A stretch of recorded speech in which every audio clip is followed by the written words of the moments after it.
Assalamualaikum dan salam Aidilfitri. Buletin UKAS edisi petang 27 Mei 2020 bersama saya, Lia Amira Anwarigos. Berita utama, Jawatan Kuasa Pengurusan Bencana Negeri Sarawak JPBNS memutuskan kunjungan atau ngabang gawai rumah ke rumah dan rumah panjang ke rumah panjang tidak dibenarkan. Timbalan Ketua Menteri Sarawak Dato' Amar Douglas Ugah Embas berkata, meskipun ia bukan keputusan baharu namun JPBNS sekali lagi menegaskan perkara itu. Bercakap dalam sidang media harian COVID-19 di Kuching hari ini, beliau menambah sambutan Hari Gawai hanya disambut sehari sahaja. Pada hari ini beberapa keputusan telah dibuat. Ini bukan keputusan baru tetapi I like to emphasize bahawa kepada yang menyambut Hari Gawai, we still don't allow visit from house to house or from long house to long house. Ini tidak dibenarkan. Dalam pada itu, beliau memberitahu upacara ritual seperti miring adalah dibenarkan. Justru tegasnya terdapat dakwaan mengatakan kerajaan negeri tidak membenarkan upacara miring adalah tidak tepat. Some people come into idea that we are preventing the ritual macam miring dan sebagainya.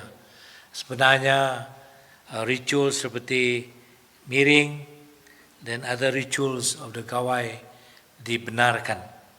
So it's not true that we are stopping the adat of celebrating the Gawai. Sementara itu, Dato' Amar Douglas memberitahu Sarawak hari ini merekodkan 3 kes baharu positif COVID-19. Pada hari ini kita merekodkan 3 kes baru positif COVID-19. Daripada 3 kes tersebut, 2 kes adalah dari daerah Kuching dan 1 kes adalah dari daerah Samarahan. Ini menjadikan jumlah keseluruhan kes positif COVID-19 di Sarawak setakat ini seramai 552 kes. Tambah beliau, ketiga-tiga kes adalah hasil daripada usaha penjejakan kontak di daerah Kuching dan Samarahan. Bagi kes positif daerah Samarahan adalah berkaitan dengan pelajar yang positif dari Tanjung Manis, College I System. Kita dimaklumkan bahawa pelajar tersebut sebelum balik ke Tanjung Manis, beliau telah melawat rumah kawannya di Samarahan. Dari penjejakan kontak pelajar I System ini, 11 kontak rapat adalah negatif, 14 lagi menunggu ujian makmal. Berita selanjutnya, Kementerian Perdagangan Dalam Negeri dan Hal Ehwal Pengguna KPDN HEP hari ini memantau senarai barangan harga terkawal musim perayaan di kawasan Serian. Menteri Perdagangan Dalam Negeri dan Hal Ehwal Pengguna Dato' Alexander Nantalinggi dalam sidang medianya berkata, pihaknya berpuas hati dengan hasil pemantauan itu dan mendapati tiada masalah dari segi harga barangan di samping bekalan makanan menjelang perayaan Gawai Dayak adalah mencukupi. Jadi tadi apabila kami bertanya kepada peniaga apakah dalam 2-3 hari lagi menjelang Hari Gawai adakah cukup barang makanan, mereka memberi jaminan tidak ada masalah, memang sentiasa ada. Dan jenis-jenis makanan yang kita senaraikan sebagai barang makanan yang harga terkawal mereka patuhi. Jelas beliau, Serian merupakan antara pengeluar bahan makanan utama di Sarawak dan peniaga mahupun penjajah memberi jaminan bahawa bekalan makanan sentiasa ada. Mungkin di situlah kita menghadapi keadaan yang tidak dikatakan perlu kita khawatirlah, tidak perlu kita bimbang akan bekalan makanan yang berterusan dan sentiasa ada.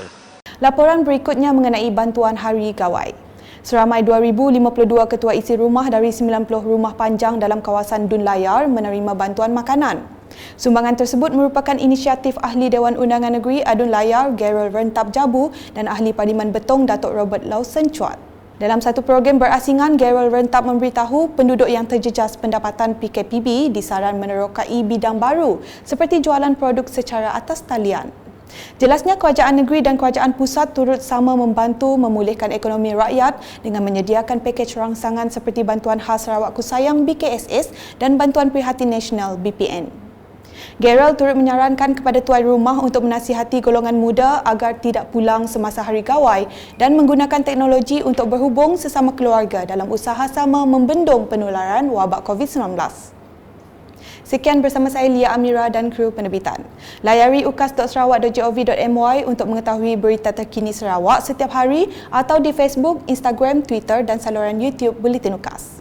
Positifkan minda kita dalam menyambut perayaan Aidilfitri tahun ini biarpun ketara bezanya dengan sambutan tahun yang sebelum agar sama-sama kita cipta pengalaman buat kenangan. Untuk itu saksikan video khas Aidilfitri daripada kami Seksyen Berita dan Hal Ehwal Semasa Ukas. Selamat Hari Raya Aidilfitri, maaf dipinta dan salam Ukas.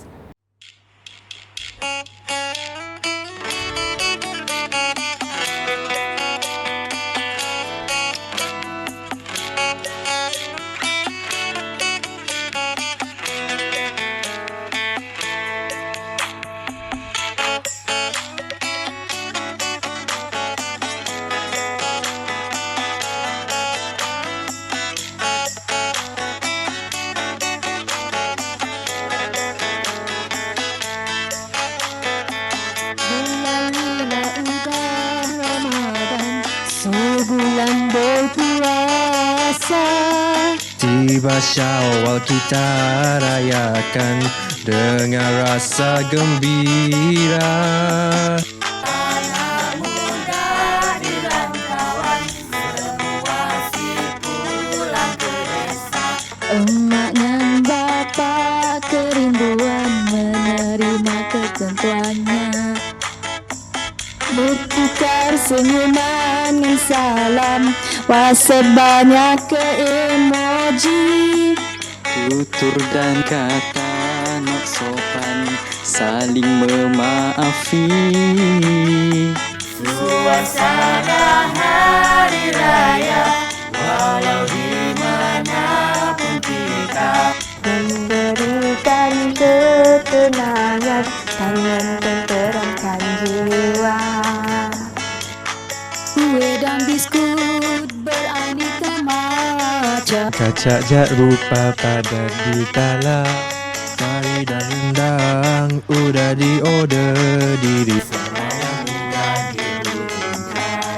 Ketupat kelupis jangan lupakan, zaman berzambung lalu terkenang rupa raya tahun yatik.